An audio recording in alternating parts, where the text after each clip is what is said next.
pichiqueche, vamos con el buen, en todo el buen mapuche nuestro ser. Somos pichiqueche, vamos con el buen, en todo el buen mapuche nuestro ser. Bienvenidos a Yicantuwe, lugar donde me divierto. Aquí jugamos, creamos y soñamos el mundo que queremos. Haciendo de este espacio nuestra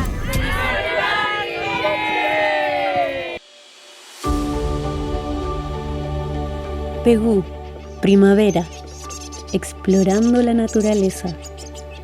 Mostrar la importancia de la primavera y la transformación de la naturaleza, podemos observar la fuerza que toman los brotes, el pasto, hasta el nacimiento de los árboles.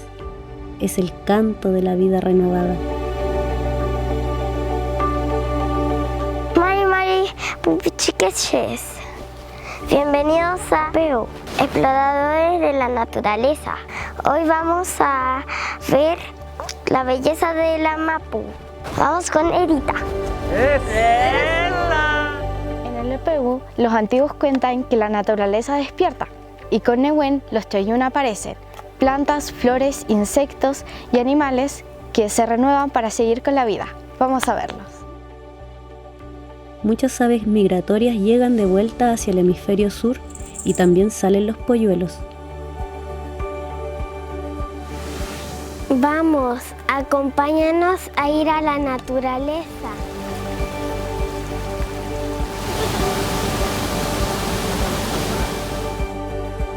Yo creo que todos notamos cambios desde el invierno a la primavera, no tan solo en el clima, que ahora hay más sol, sino que hay más colores, hay muchas más flores, salen los pajaritos, los animales, y todo eso lo podemos notar.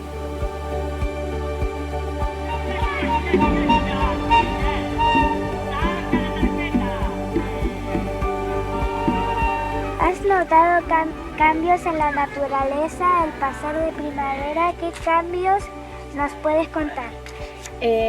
Ha cambiado porque hay mucho más pastito, se nota más el sol y las plantas florecen. Ahora pupuchiqueche, a seguir aprendiendo con Yicantuwe. Vamos con el vocabulario. Sembrar. Tukun.